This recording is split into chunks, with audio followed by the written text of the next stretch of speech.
We provide you the platform to turn your dreams into reality. Give wings to your aspirations with KR Mangalam University. समुद्र की सतह से 1300 metre की ऊंचाई पर जाना और फिर उसी ऊंचाई से 90 फीट की गहराई में उतरना, एक ऐसी ही जटिल संरचना उत्तराखंड के कुमाऊं मंडल में है। नमस्कार, बहुत स्वागत है आप सभी का। आप देख रहे हैं हमारी खास पेशकश रहस्य और मैं हूं आपके साथ अमृता गर्ग। और जिस जटिल संरचना के रहस्य को परत दर परत समझने के लिए हमने ये सफ़र दिल्ली से शुरू किया, अब हम अपनी मंजिल के बहुत करीब हैं। उसे गुफा भी कहते हैं, उसे शिवधाम भी कहते हैं, उसे पाताल लोक भी कहते हैं और यहाँ उसे जाना जाता है पाताल भुवनेश्वर के नाम से। भुवन और ईश्वर जो कि धरती के ईश्वर हुए, और क्योंकि 90 फीट की गहराई में जाना है तो वो हुए पाताल भुवनेश्वर। लेकिन क्या कोई ऐसी गुफा, ऐसी संरचना हो सकती है जहां पर आपको चारों धाम के दर्शन हो जाए, जहां से आपको ये संकेत मिले कि सृष्टि कब नष्ट हो रही है? एक ऐसा धाम जहां स्वयं शिव ने साधना की हो, एक ऐसा धाम जिसका जिक्र स्कंद पुराण में मिलता है, एक ऐसा धाम जिसका संबंध त्रेता, द्वापर और आज कलयुग से भी है। क्या है इसकी मिस्ट्री? कुदरत ने इन गुफाओं को गढ़ा है, किसने बनाया है, कैसे बनाया है और क्यों बनाया है? इन्हीं तमाम सवालों के साथ ये सफ़र हमने शुरू किया और अब हम आगे बढ़ते हुए आपको अपनी मंजिल के और भी करीब और फिर साक्षात उस शिवधाम के दर्शन कराएंगे। तो चलिए हमारे साथ करते हैं आज के सफ़र की शुरुआत।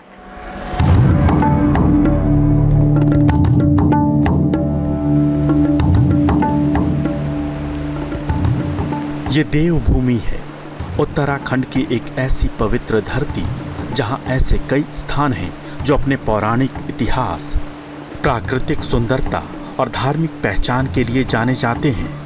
उसी उत्तराखंड में हमें देवदार के घने जंगलों से घिरा पाताल भुवनेश्वर का धाम मिला।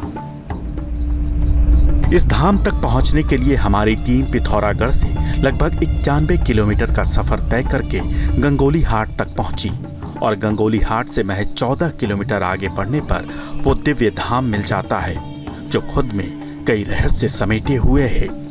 ये धाम समुद्र तल से लगभग 1300 मीटर ऊपर बसा है, लेकिन इस ऊंचाई से धाम तक पहुंचने के लिए लगभग 90 फुट नीचे गहरी गुफा में उतरना पड़ता है। तो आखिरकार ये लंबा सफर तय कर हम आ पहुंचे हैं पाताल के प्रवेश द्वार पर। जी हाँ, आपको सुनकर शायद अचंभा लगेगा, लेकिन ये सीढ़ियां सीधे हमें पाताल लोक ले जाएंगी। एक पाताल लोक धरती के नीचे कहा जाता है, जिसका वर्णन हमारे पुराणों में, हमारे वेदों में हर जगह हमें मिलता है। लेकिन एक पाताल लोक आप जानकर हैरान रह जाएंगे कि धरती से समुद्र तल से 1300 फीट की ऊंचाई पर यह पाताल लोक स्थित है और नाम है पाताल भुवनेश्वर। भुवनेश्वर यानी भुवन का ईश्वर, यानी धरती का ईश्वर। और पाताल इस जगह का नाम आगे क्यों लगा? क्योंकि उस पाताल लोक में उतरने के लिए आपको 90 फीट की गहराई में उतरना पड़ता है। आखिर पाताल भुवनेश्वर की पहेलियों की पड़ताल के लिए हमने 90 फीट नीचे गहरी गुफा में उतरना शुरू किया और इसके साथ ही शुरू हो गया अनंत अजूबों से साक्षात्कार का वो सिलसिला जिसे हमने अब तक सिर्फ सुना ही था, देखा नहीं। प्रवेश द्वार से नीचे हमें ऐसी तीखी ढलान मिली जिस पर लोहे की कड़ियों का सहारा लिए बिना उतरना संभव नहीं है। हमने इस गुफा में जब नीचे उतरना शुरू किया तो यह अंदाजा नहीं था कि आगे हमारा सामना सृष्टि की ऐसी रचना से होने वाला है जो अपने आप में समस्त ब्रह्मांड है।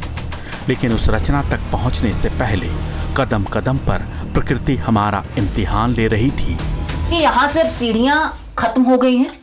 तकरीबन 80 सीढ़ियों का ये सफर हमने तय किया, लेकिन अब यहाँ से खांचे हैं, इसमें खांचों में पैर खांचे होंगे, पत्थर का एक ऐसा आकार जहां पर आप पैर रख सकें, पर वो भी आपको बहुत फूक फूक कर ये पैर यहाँ रखना होगा। पैर आपका कहीं पे भी गलत पड़ा तो आप गिर सकते हैं, और पाताल लोक है तो शायद सीधे मौत के मुंह में जाएंगे। तो क्या वाकई इस गुफा में हमें पुराणों का पाताल रूप मिलने वाला है? तो क्या वाकई इस गुफा में हम धर्मशास्त्रों में लिखे हर एक शब्द के अतीत, वर्तमान और भविष्य से टकराने वाले हैं? तो क्या वाकई हम इस ब्रह्मांड के खत्म होने की तारीख से मिलने वाले हैं? ऐसे ही तमाम प्रश्नों के साथ हम पाताल भुवनेश्वर गुफा में नीचे उतरते गए, जिस गुफा में उतरना जान को जोखिम में डालने के बराबर है। आखिर 90 फीट नीचे उतरकर हम उस रहस्य लोक में पहुंच गए जो प्रकृति के किसी चमत्कार से कम नहीं। गुफा में नीचे उतरने के लिए हमें रास्ता तो बहुत ही संकरा मिला, लेकिन नीचे उतरते ही हम एक विशाल गुफा में खड़े थे। बताते हैं कि इस गुफा का आदि और अंत आज तक कोई नहीं जान पाया। स्कंद पुराण में लिखा गया है कि पहली बार इस गुफा की खोज त्रेता युग में की गई थी, और इसकी खोज अयोध्या पर राज करने वाले सूर्यवंशी राजा ऋतुपर्ण ने की थी। पुराणों के अनुसार एक बार राजा ऋतुपर्ण एक हिरण का पीछा कर रहे थे। भागते भागते वो हिरण इस गुफा में घुसा, और उसका पीछा करते करते राजा ऋतुपर्ण भी इस गुफा में प्रवेश कर गए। कहते हैं कि गुफा में प्रवेश करने के बाद राजा हैरान रह गए।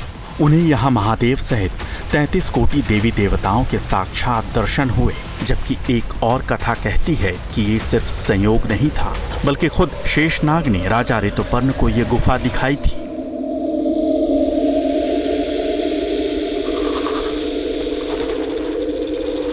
इस कथा के निशान आज भी इस गुफा के धरातल पर नजर आते हैं। शेषनाग की एक पाषाण संरचना पृथ्वी, स्वर्ग और अधोलोक को धारण किए हुए नजर आती है। ये आप देखो, शेषनाग जी की क्या है, रीढ़ की हड्डी है। ये जमीन में आपको दिख रही, ये पूरी रीढ़ है शेषनाग जी की, क्योंकि पूरी पाताल को शेषनाग ने अपने ऊपर धारण किया है। देखिए आप ये यहाँ पर ये आप कट्स देख रहे हैं। हाँ जी, हाँ जी। जहाँ पर हम चल रहे हैं ये वाकई में एक सांप के शरीर के जैसा लग रहा है। ये जो शेषनाग की रीढ़ की हड्डी आप देख रहे हैं जमीन में, ये आप देखिए मिट्टी है, ठीक है, ये मिट्टी है, और मिट्टी होने की वजह से नेचुरल है। कि अगर हाथ रगड़ दें तो पत्थर से आपके हाथ पर ऐसी मिट्टी नहीं आएगी जिस तरीके से पंडित जी, ये देखिए, ये आप देखिए, ये मिट्टी पूरी उखड़ रही है, हाथ पे आ रही है। स्कंद पुराण के मानस खंड में लिखा गया है कि पाताल भुवनेश्वर गुफा को 3 अलग अलग युगों में 3 बार खोजा गया। राजा ऋतुपर्ण ने त्रेता युग में इसे पहली बार खोजा, लेकिन इसके बाद ये गुफा लगभग गुम हो गई। इसके बाद द्वापर युग में इस गुफा की खोज पांडवों ने की थी, और यहाँ उन्होंने भगवान शिव के साथ चौपड़ खेला था। इसके बाद कलयुग में आदि शंकराचार्य ने इस गुफा की एक बार फिर खोज की। जहाँ भक्ति है हर शब्द में, कथाओं में छुपे हैं दिव्य रहस्य, और ज्योतिष देता है जीवन को दिशा। धर्म से जुड़ी हर बातों को जानने के लिए हमारे चैनल स्तुति को सब्सक्राइब करें। चैनल पर जाने के लिए इस लिंक पर क्लिक करें।